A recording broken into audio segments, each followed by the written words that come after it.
மெல்போர்னில் நடைபெற்ற ஆஸ்திரேலியாவிற்கு எதிரான பாக்ஸிங் டே டெஸ்ட் போட்டியில் இந்தியா தோல்வி அடைந்திருக்கிறது. இது பற்றிய முக்கிய செய்தியை நாம் பார்த்துக் கொண்டிருக்கிறோம். கூடுதல் விவரங்களை செய்தியாளர் பாலாஜியிடம் கேட்கலாம். பாலாஜி, இதற்கு என்ன காரணமாக சொல்லப்படுகிறது? பாலாஜி வணக்கம்.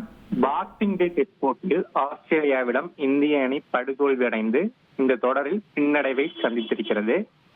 ஆஸ்திரேலியா சுற்றுப்பயணம் மேற்கொண்டுள்ள இந்திய கிரிக்கெட் அணி 5 போட்டிகள் கொண்ட பிஜிடி தொடரில் விளையாடி வருகிறது. இந்த தொடரின் முதல் போட்டி பெர்த்தில் நடைபெற்றது. அதில் இந்தியாவும், அடிலைடில் நடைபெற்ற 2வது போட்டியில் ஆஸ்திரேலியாவும் வெற்றி பெற்றன. தொடர்ந்து பிரிஸ்பனில் நடைபெற்ற 3வது போட்டி மழை காரணமாக வெற்றி தோல்வியின்றி டிராவில் முடிவடைந்தது. இத்தகைய கிறிஸ்துமஸ் தினத்திற்கு அடுத்த தினம் மெல்போர்னில் இந்த பாக்ஸிங் டே டெஸ்ட் போட்டி தொடங்கியது. இந்த பாக்ஸிங் டே டெஸ்ட் போட்டியில் ஆஸ்திரேலிய அணி தங்கள் முதல் இன்னிங்ஸில் சிறப்பாக விளையாடி 474 ரன்கள் குவித்தது. குறிப்பாக அந்த அணி வீரர் ஸ்டீவன் ஸ்மித் சதம் விளாசி அசத்தினார்.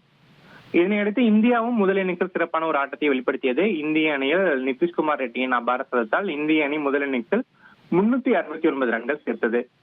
தொடர்ந்து 2வது இன்னிங்ஸை ஆஸ்திரேலிய அணி விளையாடியது. 2வது இன்னிங்ஸில் ஆஸ்திரேலிய அணி தடுமாற்றம் கண்டது என்றே சொல்லலாம். அந்த அணி 2வது இன்னிங்ஸில் 234 ரன்கள் சேர்த்து ஆட்டமிழந்தது. இதன் மூலம் இந்தியாவிற்கு 340 ரன்கள் என்ற ஒரு வலுவான ஒரு இலக்கையும் ஆஸ்திரேலிய அணி நிர்ணயித்தது.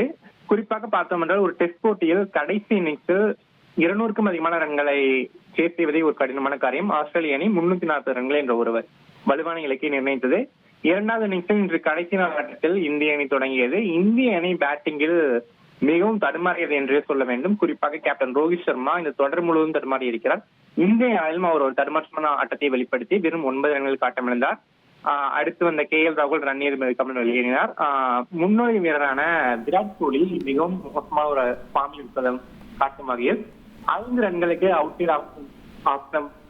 தொட்டு கேட்சானார். இதனால் இந்திய அணி தொடர்ச்சியாக 2வது இன்னிங்ஸில் விக்கெட்டுகளை இழந்து தடுமாறியது. என்றாலும் தொடக்க வீரர் ஜெய்ஸ்வால் மட்டும் ஒரு முயல் நிலைக்கு விளையாடி அழைப்பு சமைத்தார். என்றாலும் அது போதுமான அளவாக இல்லை. தற்போது இந்திய அணி 2வது இன்னிங்ஸில் 155 ரன்களுக்கு ஆல் அவுட் ஆகி இருக்கிறது. இதன் மூலம் இந்த போட்டியில் 184 ரன்கள் வித்தியாசத்தில் ஆஸ்திரேலிய அணி அபார வெற்றி பெற்று இந்த தொடரில் 2-1 என்ற கணக்கில் முன்னிலை பெற்றிருக்கிறது. இந்த தோல்வியின் மூலம் இந்தியாவிற்கு உலக டெஸ்ட் சாம்பியன்ஷிப் ஃபைனலுக்கு தகுதி பெறுவதற்கான வாய்ப்பு மிக மிக மங்கிவிட்டது என்றே சொல்லலாம். ஏனெனில் இந்த தொடரை வெற்றி பெற்றால் மட்டுமே இந்தியா தற்போது அடுத்து WTC ஃபைனலுக்கு செல்லும் என்ற நிலை இருந்தது. தற்போது இந்த தொடரை வெல்வது கடினமாகிவிட்டது. அடுத்த போட்டியில் சிக்னல் டிரா செய்தால் மட்டுமே இந்த தொடரையை தக்க வைக்க முடியும். அப்படி இருக்கும் சூழலில் இந்தியாவிற்கான WTC ஃபைனல் வாய்ப்பும் இந்த தோல்வியின் மூலம் மங்கிவிட்டது என்றே சொல்லலாம். விரைவான விவரங்களுக்கு நன்றி பாலாஜி.